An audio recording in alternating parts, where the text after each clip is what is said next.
So this is our GammaRAE IIR meter, and it's a personal dosimeter and a survey meter, personal survey meter. We've had these for quite some time. I think Lyle was the first person to get these. So aside from that, what I do know is that it primarily detects gamma radiation. I mean, it's right there in the name, gamma ray. And from what we've been talking about, gamma radiation is a highly energized radiation that can penetrate, things like concrete and lead. You need significant feet of those materials to stop gamma radiation. This one here is intrinsically safe.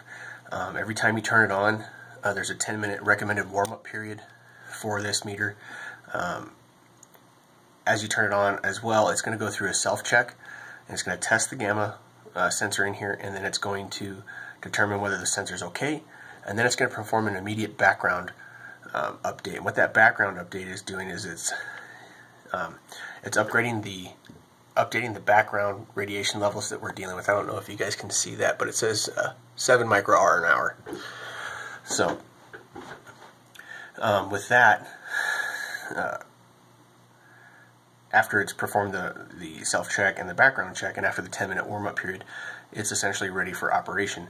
The cool thing about this is that it will record your minimum dose of radiation, your max dose. It will also record, automatically start recording dosage. And as you get into a window of less than 2 hours of dosage remaining, it will actually start alarming. Within less than 2 hours of dosage remaining at whatever current rate you're at, it'll start beeping once per minute. With 3 minutes left, it'll start beeping and vibrating, and then less than with 0 minutes left, it'll alarm like a normal alarm. And it doesn't have a high and low alarm settings, but the equation here is variable depending upon the dose that you're getting. So it doesn't have set numbers that I can easily access or easily change. But what you do need to know is that if you're hitting a high alarm, that's immediately telling you that you need to leave the area, find shielding, coverage, or something prior to becoming possibly exposed from a health risk standpoint. So it has 2 buttons here. The screen should illuminate just with a quick press right here. You can flip through the units of measure, counts per second, micro-R, and the other one is going to be sieverts per hour. To flip through the modes, you just hit the mode, and it'll ask you if you want to update the background. If there's a significant reason to update the background, make sure that you're in an area away from radiation sources, you can go ahead and do that to make sure that you get a fresh background update. You just hit the mode button. The mode is how you're going to be flipping through these different areas. And then the actual set button would be to choose the unit or not. So update background, if you wanted to, you're going to hit the set button. It's going to stop data logging, and it's going to reset the background, and it's going to take another half minute. So like I was saying, though, we were talking about gamma radiation, and I'm sure you guys may have seen a few of the other videos I've been posting on right now, but what we know about gamma radiation is that it takes large amounts of material to stop gamma radiation from penetrating stuff. Well, here we have the new to us Ludlam meter, which on the side of it, get this out of the way, so I'll alter that, it has a radiation check source. This is cesium-137, a little button source. It's got a little door here to protect it.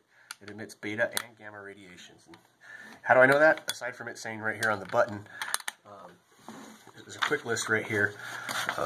Cesium-137, go across, and you got beta and gamma radiation. So once this meter's done backlogging, and it is, so we've now dropped our background reading to 5 milliar an hour, but knowing that this is gamma radiation, I should be able to put this directly in front of it, and that gamma radiation should pierce, and there we go. We're getting an audible alarm. This is the low alarm,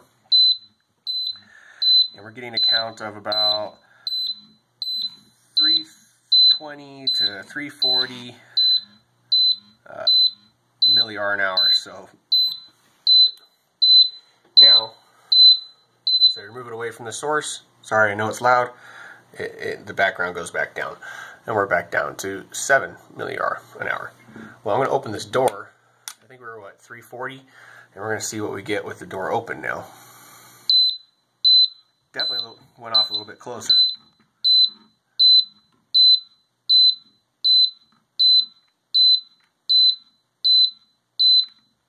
There you go, here's 320. So, as you can see, the gamma radiation with the door open or closed went right through this little door. So essentially there's gamma radiation emitting from this at all times. But I mean, the gamma radiation emitting from this is such a small source. I mean, I'm less than a hand width away, getting up to a hand width, and I'm getting to about 30 milliR an hour, 25, you know. So, I mean, the source does not emit a lot of gamma radiation, but there is some there. I mean, I come back maybe 2 hand widths away, and it's already dropping down to 19, 18, and so on and so forth, down to 2. So that was just a little something I wanted to show you about the meter. Our GammaRAE IIs, I know we've had them for a long time. A lot of people they tell me that they don't understand what they do. This is a great personal meter for you to take if you're suspecting that there may be something to do with radiation. This would also be a great meter to take on a recon assignment. If you're dealing with a recon of a box truck, or you're in a box truck, possibly with a hazmat or anything, situation like that, you can just throw this on your own person. If you're, even if you're just going throughout your daily activities, if you just wanted to throw it on, become more familiar with it, you could do that. It's really meant to be simply worn on your hip, right here with the little belt clip. So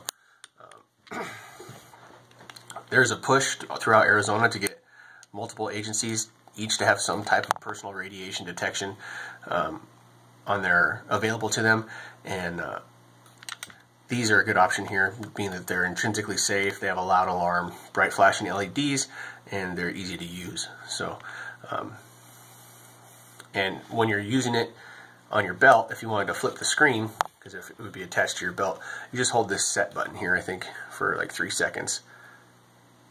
And whoop, there it goes, flips the screen for you, just right there, so you can read it now that it's attached to your hip. And the whole purpose of these is to protect us. They're to get us out of the area before we enter or accumulate a hazardous dose of radiation that could make us ill or sick. So it's a tool in the toolbox.